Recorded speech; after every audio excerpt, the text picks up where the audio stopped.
खांडवा गांव में 7 बजाने को थे।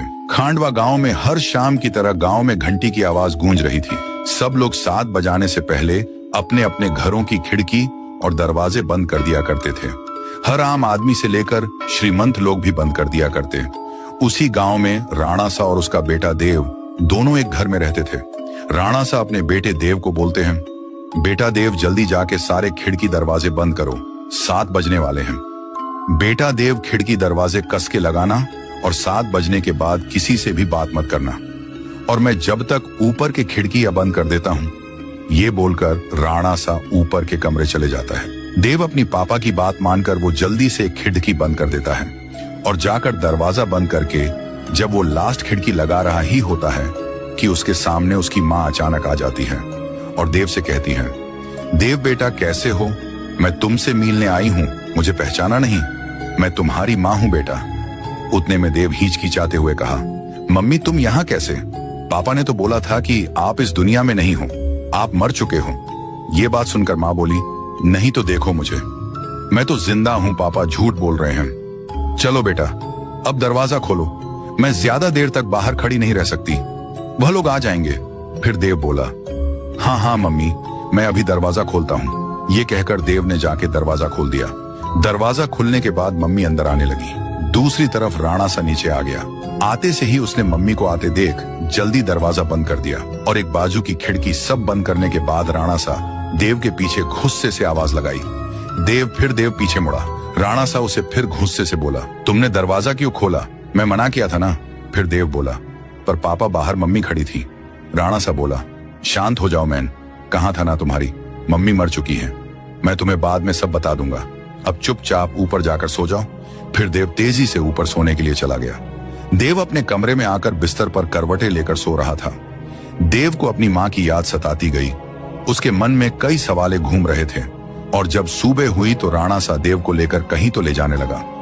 वो देव को लेकर गांव के रास्ते पर लेके आया और देव को बोला, देखो बेटा ये वही रास्ता है जहां पर तुम्हारी मम्मी मरी थी। कैसे देव की मम्मी राणा सा बताए गए रास्ते पर 7 बजे मारी गई। ये देखने के लिए पार्ट 2 का इंतजार करें।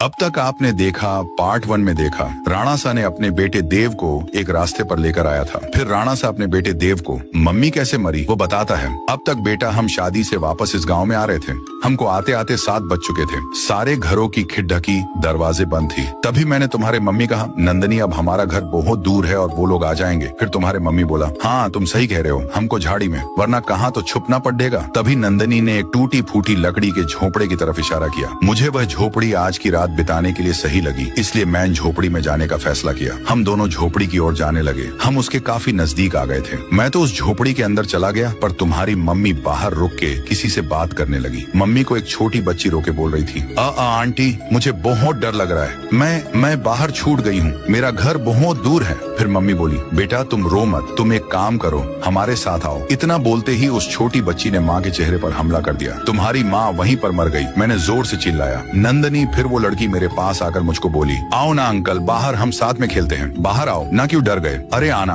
और हंसने लगी। राणा सा ने देव को ये माँ की कहानी बता के तीसरा दिन था। देवराजू की टपरी से एक कुरकुरा खरीदा, वहाँ राइस स्टार भी था। देव जब कुरकुरा लेकर टपरी से बाहर निकला, जब तक 7 बज चुके थे, चारों ओर घंटी की आवाज आने लगी। अनाउंसमेंट हुई, 7 बज चुके हैं। फिर राइस स्टार चाय पीकर राजू की टपरी से बाहर निकला और वो अपने घर की ओर जल्दी जल्दी जाने लगा। उतने में देव ने उसे आवाज दी, राई भैया। देव उसकी तरफ भागता है। फिर देव ने राइस स्टार को विनंती की, राई भैया 7 बज गए और मेरा घर बहुत दूर है, क्या मैं आपके साथ आपके घर में एक रात के लिए रुके सकता हूँ? फिर राइस स्टार बोला, अरे बावले ये भी कोई पूछने की बात से चल मारे, साथ मारे घर। फिर देव और राइस स्टार घर के लिए जाने लगे। देव राइस स्टार के साथ उसके घर पर पहुंचे और अंदर गए। उतने में राइस स्टार एक खिड़की बंद करी और दूसरी खिड़की बंद करने गया तो बाहर देव की मम्मी खड़ी हुई थी। देव ने माँ को देखकर जोर से चिल्लाया, अरे मेरी मम्मी आ गए राइस स्टार भैया, जल्दी खिड़की लगाओ। फिर राइस स्टार ये सुनकर बोला, अरे बावड़े कुछ ना हो, मैं तुझे एक जादू दिखाता हूँ। ऐसा करते करते मम्मी दरवाजे के बाहर रुकी थी। देव बार बार बोला, राई भैया